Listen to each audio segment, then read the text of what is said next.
Hello everyone, welcome to my channel, The Wives Union. I hope everyone's having a good day. Please like, comment, and subscribe for daily updates. Kody Brown sentenced to 22 years, Meri destroys him in courtroom finale you have to see. In chambers, Judge Harmon faced a sealed file that had been delivered at dawn. She deliberately opened it. Inside a federal indictment of 10 counts, both names, Kody Brown and Robyn Sullivan Brown, are charged with everything from identity theft to bank fraud to tax evasion to conspiracy to commit wire fraud. They had not yet dropped the gavel, but they had already written the sentence. Back in the courtroom, the crowd didn't yet know what was to hit them. Christine and Janelle whispered in the gallery. Meri sat stiff, hands folded in her lap. She resembled a woman bearing the burden of an empire's truth. Kody's lawyers shifted uncomfortably. Robyn's chair remained vacant. She hadn't come back since her breakdown in interrogation. The door swung open. Judge Harmon entered with the federal prosecutor at her side, and all was transformed. The indictment was more than an accusation. It was a reckoning. And when the judge read it out, the room shattered into pieces. All rise, the bailiff called out. Judge Harmon did not delay 1 second. Mr. Brown and Mrs. Brown, pursuant to the federal referral and the courtesy of this court, you are now federally indicted on the following charges. Count 1, aggravated identity theft. Count 2, wire fraud. Count 3, bank fraud. Count 4, conspiracy to commit tax evasion. Count 5, misappropriation of trust funds. Count 6, use of false documentation in financial institutions. Count 7, interference with justice. Count 8, tampering with evidence. Count 9, forgery of a legal document. Count 10, criminal misuse of power of attorney. The gasps grew louder in waves as the list continued. Kody said nothing. He couldn't. His lips were sealed. His face face was night. Robyn's lawyer appeared on her behalf. She's too ill to attend, he informed quietly. The prosecutor didn't waver. Then she'll get her copy at the holding center. Christine admitted and emitted a brief icy laugh. How handy. The judge turned to the audience. Let this be public notice. The federal investigation of financial crimes has now merged with the Brown versus Brown case. State and federal cooperation will continue forthwith. And then she turned to the wives. You may now file claims as victims of fraud. Janelle was first to stand. I want to file my affidavit.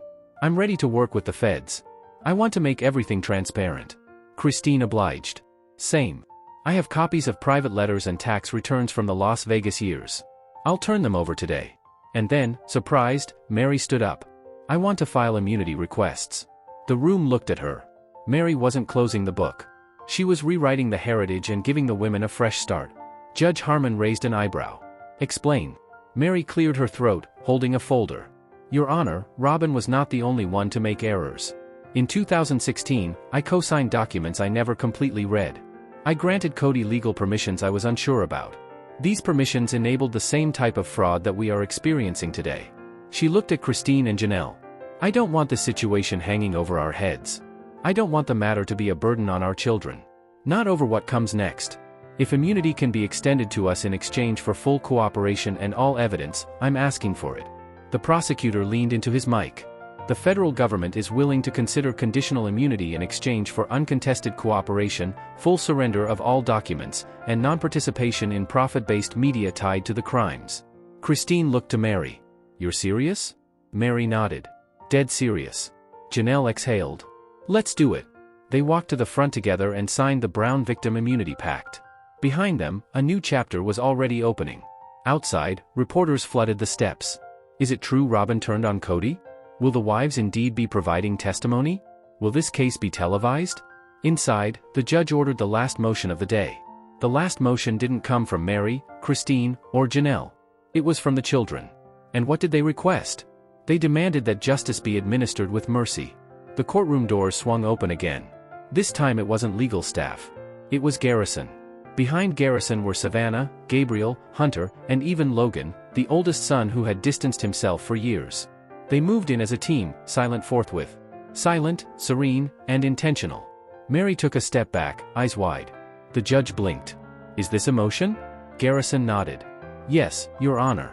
On behalf of the Brown children, he handed the bailiff a serene and brief letter printed and signed by 10 of the 18 Brown children.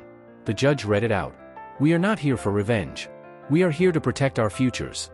We respectfully request the court appoint a financial monitor officer to manage outstanding family trust funds. We respectfully request a legal prohibition on Robyn and Kody Brown managing future earnings associated with our names, likenesses, or histories. We are not seeking to put them in prison for revenge, just accountability. We were raised in chaos, but we're choosing to leave behind control, silence, and manipulation. We're choosing clarity and peace. Signed Garrison, Gabriel, Logan, Savannah, Truly, Hunter, Peyton, McKeely, Aspen, Isbailiff Aspen, and Isabel. Even the judge wiped her eyes. Christine broke down quietly. Janelle hugged her daughter tight. Meri simply whispered, "Thank you." Because of Aspen, and because no punishment could undo what happened. However, this action could prevent it from happening again. The court recessed. The tale was done. But in the street outside, one camera caught the moment Meri turned away. She turned away not from a man, but from a legacy that was founded on deception. The gavel came down one final time. Court is adjourned. Journalists hurried forward, but Meri didn't pause. She exited the court, down the stairs, through the flashing cameras, and said nothing. Not because she was shattered, but because she was free at last. And within that courthouse, a tale that began as a TV fantasy concluded as a federal bust. Truth does not depend on a network contract. It requires only a witness brave enough to speak it. Court is adjourned. But outside, one camera caught the moment Meri walked away. She walked away not from a man, but from a life based on deceit. The courthouse doors had hardly ceased their swinging before a new round of federal forms started circulating in the background. The tale was all over the place. Kody Brown, the fallen patriarch, is behind bars and awaiting trial. The wives are shattered, but they are immune, as are the Finn wives, and all of them are able to breathe. The children heard, respected, and united. But there was one loose thread, one tenuous piece of the falling empire that had yet to fully break. Robyn Sullivan Brown. And now, behind the metal doors of a holding cell just 11 miles from the courthouse, she was about to do something no one anticipated. She had no intention of pleading guilty or apologizing. She was going to flip the whole story on its head.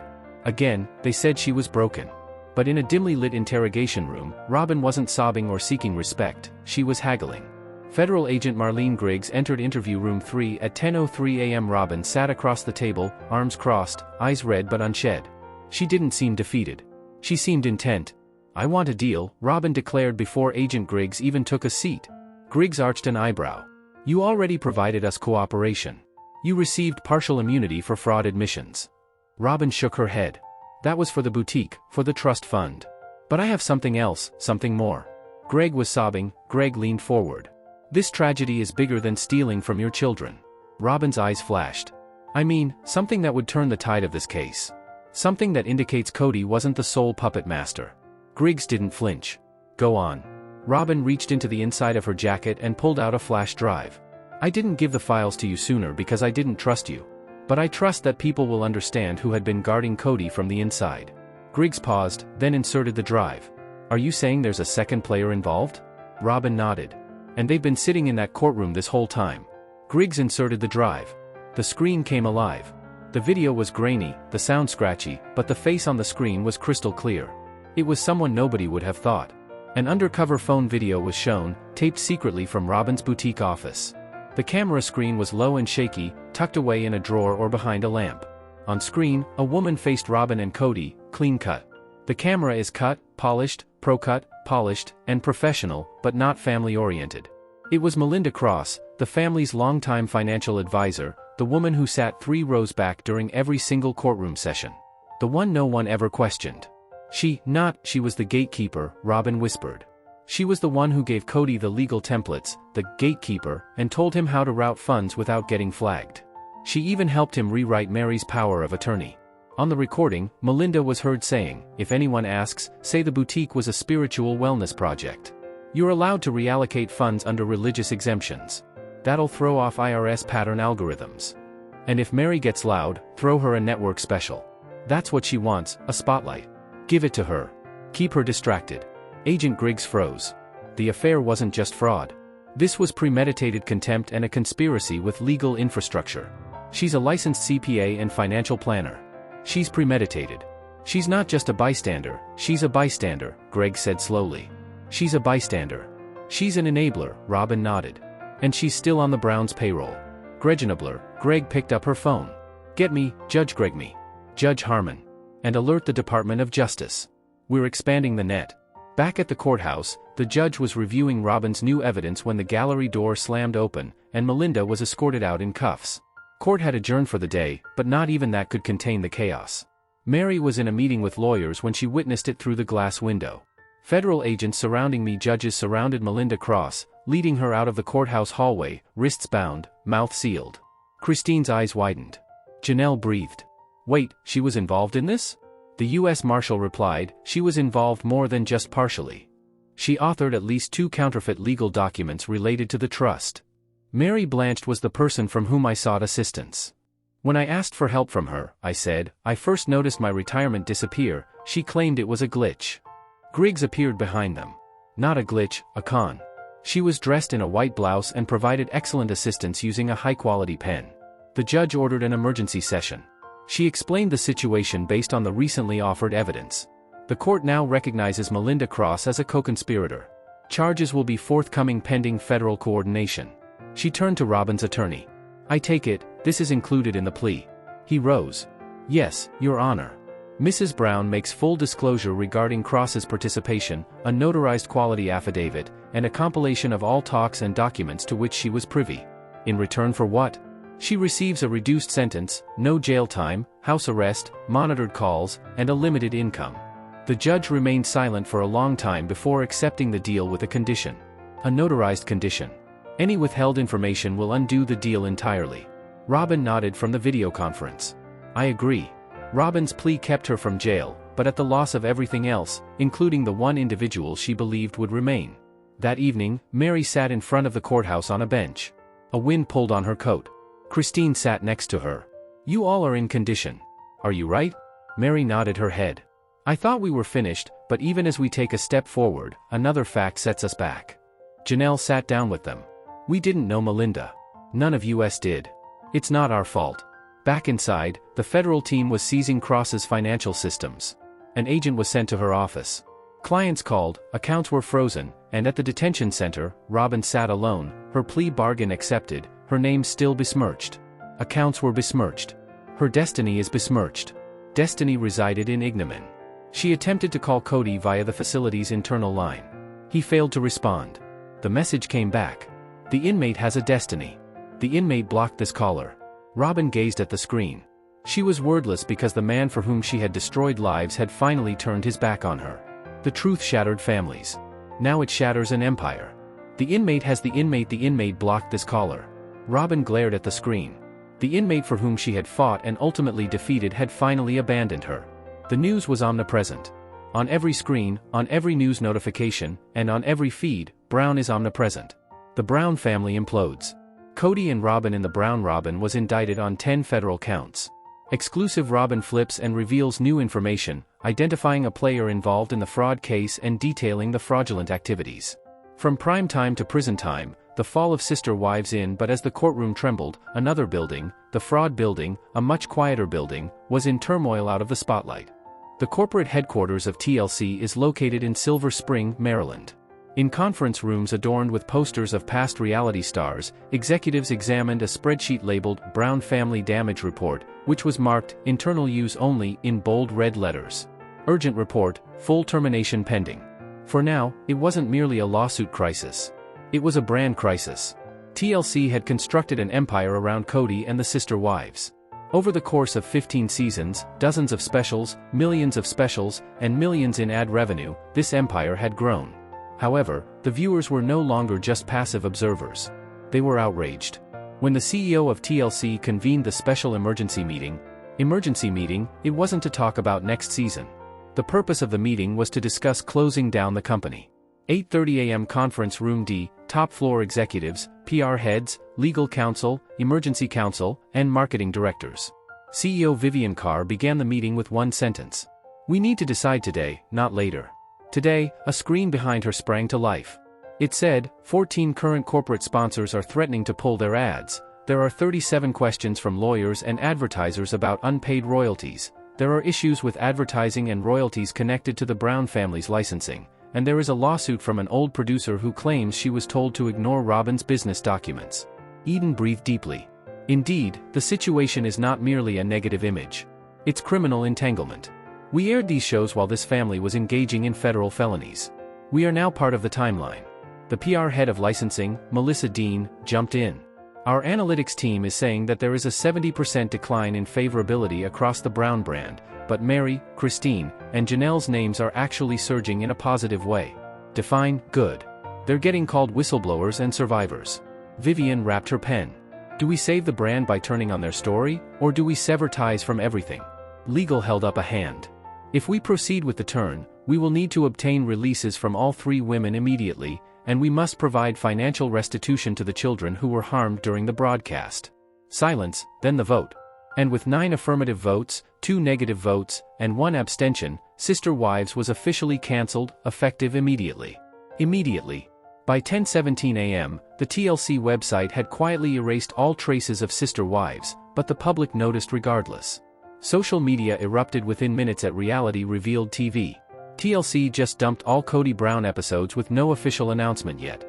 It appears they're through playing games. At True Crime Watch, Sister Wives was cancelled after 15 seasons. An insider source indicates network execs are enraged over covert legal vulnerability at Christine Fan Nation. Janelle, Meri, and Christine are owed justice. Not editing. Please allow them to share the real story now. And then TLC released the official statement. TLC has decided to cease production and distribution of Sister Wives. We are saddened by what has transpired in this family and uphold our commitment to ethical storytelling. We are in discussions with the Department of Justice to address any potential internal shortcomings. We thank the viewers for 15 years of support. It was short, it was sanitized, and it was too late. Meanwhile, inside a modest office suite in Flagstaff, Meri, Christine, and Janelle sat side by side, waiting to hear the final word from the network. When the call came, Meri answered the speaker. The TLC liaison, Jamie, sounded hollow. It's over. The show's been cancelled.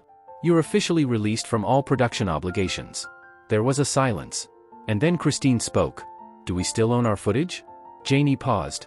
We'll be negotiating right soon. It's complicated now with legal channels in place. Meri had one final question. Will we be blamed? No. Jamie replied. America saw what you did. You saved the truth. You're not villains here. And then the line died. But before the screen went black, TLC made one last olive branch. This opportunity to tell the Real story comes with one condition. Later on that afternoon, Jamie phoned back, this time with an offer of a different sort. We're making a one-time documentary. No script, no editing, no Kody, no Robyn, just Meri, Janelle, and Christine. You tell it yourself. Meri's brow rose. You want us back, Jamie responded. We want to close the book with truth, not tabloid spin, Christine inquired. What's the condition? You waive your rights to future lawsuits against TLC related to emotional distress or negligence during filming. Janelle was quick to say no, but Meri signaled for them to wait. That evening, the 3 women convened in private. No cameras, no lawyers, just them. Meri paced back and forth across the room. We said we wanted to reclaim our voice. Christine shook her head, indicating that she disagreed with the idea of letting them off the hook. They're not asking to walk away. Meri replied. They're offering us a national platform. For once, we'd be in charge. Janelle was silent for what felt like a long time. Then she said, if we do this, it's not for them. It's for every woman who stayed too long, trusted too hard, and gave too much. Meri nodded. Christine let out a breath. Then we tell the truth unfiltered. All of it. 1 week later, a fresh announcement went online. Coming soon, Brown is unscripted. This time, the ultimate narrative didn't revolve around Kody's mug on the billboard but opened up an entirely different realm. The internet came close to breaking when TLC's teaser went live. The teaser featured a dark background, 3 chairs, 3 women, and a bold white tagline. This time, they get the last word. In the middle, Meri, Christine, and Janelle. There were no rings, no husband, no script, just 3 women who stood in a courtroom and refused to remain silent. TLC attempted to bottle the blowback. Kody's defenders were few and vocal, but dwindling.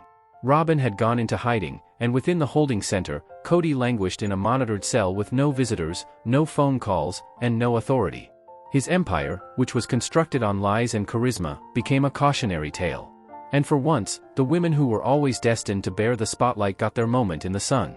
After years of silence and propaganda, the man at the head of the empire finally delivered the judgment he couldn't avoid. This time they get the last word. The new TLC teaser had promised truth. But in court, the legal system was threatening something other than truth. Justice. It was the most highly anticipated day in recent court history. Lines curled around the courthouse building. Used trucks cut off traffic. Satellite trucks sat idle with cameras mounted like snipers at the top of rooftops. Aside from the courthouse, Courtroom 6A had been renovated to seat national media, federal attorneys, and armed marshals. Today was not a hearing. Today was the People vs. Kody Brown. Judge Corbin Merriweather, known for his toughness and ruthlessness towards white-collar offenders, appeared at precisely 9 a.m. As a result of federal upgrading, the trial was now in the hands of Judge Corbin Merriweather, who had a reputation for toughness and ruthlessness toward white-collar offenders. Brown said, Judge Merriweather, looking over the rim of his glasses. You are charged with 10 federal counts. Do you realize the seriousness of these proceedings? Kody wore a somber suit. His trademark curls were buzzed short, his complexion skeletal. He said nothing. His attorney pushed him. Kody finally spoke. Yes, Your Honor. Across the room, Meri sat next to Christine and Janelle, both cradling a court-issued copy of the indictment. They never glanced at Kody. Today was not about watching Kody lose. It was about standing tall themselves. The first witness for the state was the bank manager, not Meri, Christine, or any child. It was the bank manager who saw Kody lie in person. Call at the stand, Mr. Eli Watson. A bald, serious-looking man in a suit walks to the stand. Sworn in seated. I was branch manager at Mountain Credit Union's Flagstaff location. He started with Mr. Brown came in twice in April 2022 to process wire transfers from family accounts. He said he had power of attorney. Did you verify this? Yes. He showed us documents with Meri Brown's signature on them. Were the documents genuine? Watson addressed the jury directly. No. 2 weeks later, after hearing from Meri, we verified the information. The signature was a forgery. The prosecutor passed the judge a copy of the security footage. On screen, Kody was confidently pushing papers across the desk, smiling. Then, my wife trusts me with all of this. She just doesn't want to have to deal with the figures. The courtroom chattered. Meri averted her eyes. Kody sat expressionless. Then there was the forensic accountant, and she had numbers Kody couldn't spin. Next witness, Miss Alina Curtis. Forensic accountant. Curtis took the stand, unruffled and professional. From 2019 to 2023, Mr. Brown siphoned around $1.72 million of family money through several shell companies. She clicked a remote control. A timeline chart flashed up. 2019, $150,000 into RJ Wellness. 2020, $312,000 out of Children's Education Fund. $476,000 was wired into Robyn's boutique and personal real estate in 2021. And $523,000 was wired into an offshore holding base in 2022. All of these were made out as religious business or family expenses, she said. Were any of these reported to the IRS? No. Were any of the signatures involved authorized? Only one. Only Christine's signature was authorized, and it was for a joint expense of $12,000.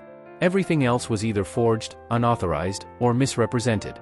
Kody's defense attorney is Rose. Could these transactions have been accounting errors? Curtis didn't hesitate. No, this was a deliberate laundering plan. It was planned, orchestrated, and executed with complete knowledge. Then she let drop the last bomb. Kody Brown claimed an average personal income of $4,800 per year for the IRS during the time in question. But our investigation indicates he had access to more than $2.1 million in assets. Christine leaned in towards Meri. He always said we were broke. Remember? Meri nodded and made us feel guilty for asking where it all went. But the courtroom caught its breath when the judge inquired, does the prosecution have any intention of calling any family members? The prosecutor rose. Yes, Your Honor. We call Miss Meri Brown to testify. Meri rose slowly, walked with quiet strength, and was sworn in. She sat across from Kody for the first time in months. He didn't look at her. She didn't have to. Miss Brown, the prosecutor asked, when did you first realize Kody was abusing your personal documents? February 2022. I got a bank notification regarding a closed account. I never even knew I had it. When I talked to Kody, he laughed. He claimed that it was a system error. Did he ever confess anything? No. But I saw a draft of an email on our shared computer. He hadn't deleted it. It was for Robyn. She rummaged through her folder. This is that email. The jury read. We have to act quickly. Meri is snooping around. I'll just tell her it was Christine's idea. She still blames her for the catfish thing. She won't question it. The courtroom erupted in whispers. Kody's jaw locked. Christine glared daggers at him. Why did you wait so long to speak out? The prosecutor asked. Meri turned to the jury. Because when someone gaslights you for long enough, you begin to think you're the crazy one. Seeing him lie about our children, their futures, their savings, and their worth was what finally allowed me to see clearly. At last, the prosecutor nodded. No further questions. Judge Merriweather turned to the defense. Cross-examination. Kody's attorney stood and then sat back down. Your Honor, there are no questions at this time. As the courtroom cleared, Judge Merriweather uttered only 6 words, but they weighed heavier than any gavel. The trial resumes. Verdict approaches. Prepare accordingly. Meri descended from the stand. She did not glance back. Christine and Janelle stood beside her. The 3 women were no longer wives, they were just witnesses, warriors, and finally survivors. Kody sat alone. This time, he had no wife present to defend him. No editing team stood by to process his words, and no falsehood could silence the truth that rang in every recess of courtroom 6A. The trial resumes. Verdict approaches. Prepare accordingly. Judge Merriweather's threat resonated through courtroom 6A, like the quiet before a final tempest. It was the last day. The American flag, flapping above the courthouse, hardly wavered in the breeze, as if it too were holding its breath. Inside, the mood was charged but brittle. It felt like a wire that was wearing too thin. Reporters filled the back wall. Camera crews stood outside. Social media had already marked the day. #Brown Verdict Day. #Meri wins. #Kody faces justice at 8:59 a.m. sharp. The jury re-entered the room. 12 individuals, some crying, some expressionless, all worn out, had spent 3 full days sifting through the pile of fraud, betrayal, and destruction. Kody stood, his hands trembled.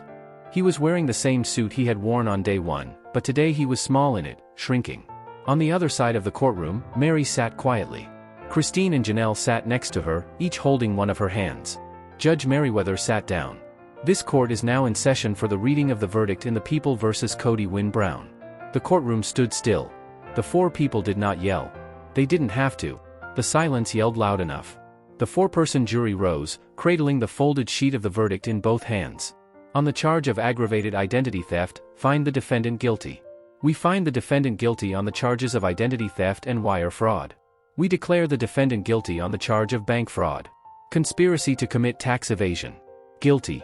The act involved the misappropriation of trust funds. Guilty. Each guilty strike feels like a powerful blow. And what about Kody? His head fell farther with each count. By the time they reached count 10, criminal misuse of power of attorney, the verdict was returned guilty once more. His skin was white and slick. The judge inquired if the verdicts had been unanimous. Yes, Your Honor. Very well. Sentencing will begin shortly. Court is recessed for 10 minutes. The gavel banged, but the room did not stir because the sound of that final "guilty" was still echoing like thunder in every heart, especially Meri's. Outside, the world reacted instantly. But inside, the one person who had stayed quiet all trial finally stood up. When the judge returned, he looked directly at Kody. You are entitled to make a statement before sentencing. Kody stood slowly, visibly shaken. He glanced out at the courtroom and for once didn't see cameras or ATI. He saw truth. I made errors, he started. But I never intended to harm my family. I was attempting to survive so we could preserve what we created. Christine scoffed quietly. Janelle rolled her eyes. Meri, she met him straight on. You weren't defending us, she whispered. You were defending your ego. Kody stuttered. Then he uttered the line that changed everything. I never thought you'd turn against me. The courtroom grew tense. Meri rose to her feet. I didn't turn against you. I stood up for myself, for the children, and for the truth. She looked at the judge. Your Honor, I request accountability, not revenge. He's taken enough from us already. We don't need to spend one more moment giving him authority. The judge nodded. And then, as the nation watched, he handed down the sentence. The courtroom didn't erupt in cheers. They didn't gasp in shock. They just sat dumbfounded. As Kody Brown was sentenced to 22 years in federal prison for his offenses, the court addressed him directly, saying, Mr. Brown. This court imposes 22 years in federal prison with no chance of parole for the first 15. You must pay restitution of $1.89 million, divided among victims, as ordered by civil courts. You will relinquish all business and media rights to your name and likeness in this period, and you're prohibited from managing, holding, or handling any trust, estate, or family fund permanently. The gavel fell, and that was it. It was done. Kody's legs almost collapsed. His lawyer grabbed him. Marshals moved in. Cuffs clicked. He was led out the side door. No longer Kody the celeb. Just Kody, the prisoner. In the back of the room, Garrison stood in silence along with the other adult children. He didn't smile. He didn't cry. He just whispered to his sister, "We're free now." Weeks later, the final TLC special aired. But this time, it wasn't a season finale. It was a goodbye letter to a legacy built on lies. Brown unscripted. The final story aired 1 month after the verdict. It was raw. It was quiet. It was beautiful. The first shot captured the essence of the moment. Meri stood in front of the burned-down barn that was once her childhood home. She gazed into the camera. When a fire destroys everything, you don't rebuild the same home. You begin again with higher quality wood and a safer structure, and this time you build it for yourself. Christine spoke of finally finding peace in Utah, operating a counseling group for women escaping fundamentalist polygamy. Janelle started a non-profit organization to assist women in regaining financial independence following marital domination. And the children, they smiled truly. Some were in school, some were married, but they were all free. At the close of the special, a plain black screen came up with white text. This chapter is over. The women who lived through it finally wrote the truth. A year later, Meri sat in her kitchen, signing the lease on her own first business venture, a women's writing retreat for women healing from religious trauma. She took a sip of her coffee, gazed out the window, and smiled. Not because the tale ended up neatly, but because she at last knew it ended truthfully. And that was enough. You are welcome to share any video requests in the comments. I will make a video about it. Stay connected with the Wives Union for all the latest updates, spoilers, and deep dive recaps. See you in the next video. Stay safe and healthy, may God keep you safe. Thanks for watching. Don't forget to turn on the notification bell button for daily updates.